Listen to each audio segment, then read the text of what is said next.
Hi guys, welcome back to HMS. I said I wanted to change my screen name to J anyway. But okay, I'm Omoba Jesu, and today, as you can see from the title, we'll be discussing tips and tricks for MCQ exams.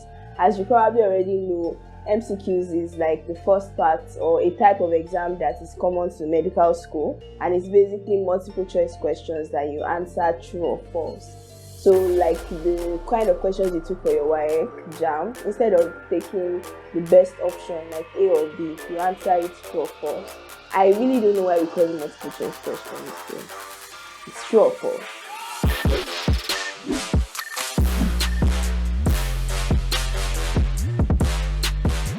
So I'll be sharing with you some tips that could make it easier for you. Actually, MCQs are not my favorite.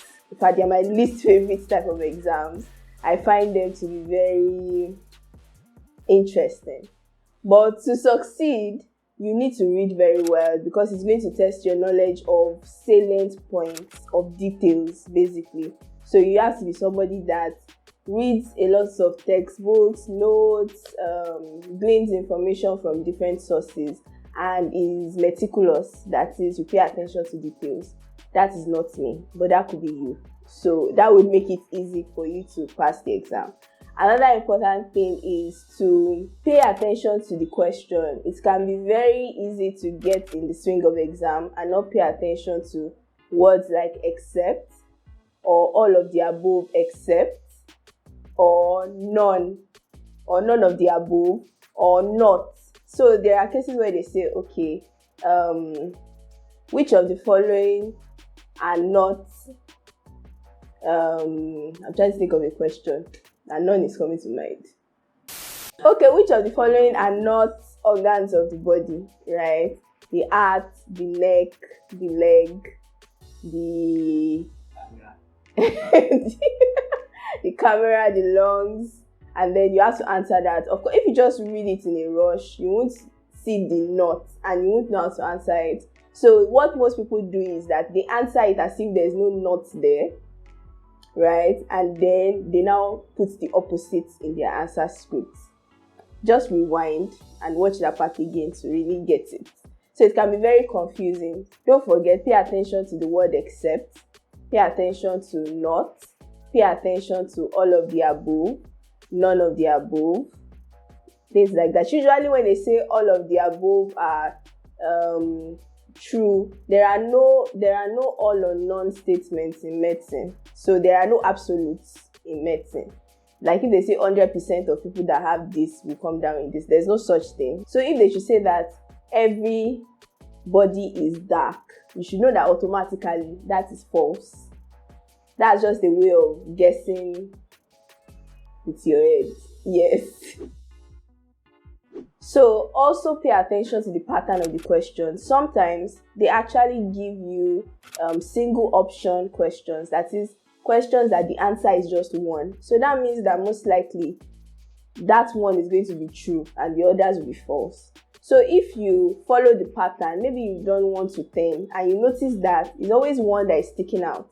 One is true or one is false. Then you can know that, okay, if you are picking true, false for a particular question out of like 10, that one has been true, then most likely you are wrong. So you can follow the pattern like that. But then sometimes, they might mix it up, but that's just a tip anyway. Another thing is to treat past questions. I don't know about other medical schools, but in my medical school, they tend to repeat past questions. So, and also if you've been treating past questions, you'll be familiar with the pattern.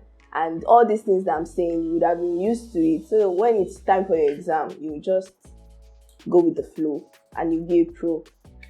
Another thing is, don't be afraid to guess. So the thing that they use to clip our wings as eagles in medical school is that they will tell us that there is negative marking. So depending on how your examiner is feeling, it might be 0.5 minus 0.5 for each question that you get wrong, or -1 or -2 in some cases.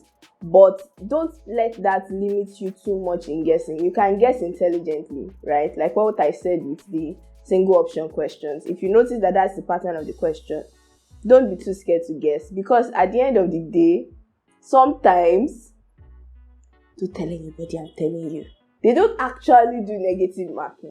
You'd be surprised that somebody that was, proactive and took it a little lightheartedly and decided to guess would score more than you, or would do better than you, that were probably being careful, didn't want to answer everything because of negative marking. So you take the risks, and if you can guess intelligently and still make it, because sometimes they don't use negative marking, and honestly, you still have a chance of getting an answer that you guessed, but you have 0 chances of getting a question that you did not answer at all. So sometimes you just gotta be smart. So that's all the tips we have for you concerning taking multiple choice questions in medical school. We'll have other videos detailing how to take the other types of exams. Thank you for hitting 500 subs. Yay! Next is 1K, hopefully. So please share this video to people who might need it. Subscribe if you are not subscribed. Please. Thank you. And leave a comment, if you have other tips and tricks that I forgot to mention, or probably I don't even know. Leave them in the comment section so you can help somebody else. Remember, you can be doctor and happy. See you in the next one. Bye.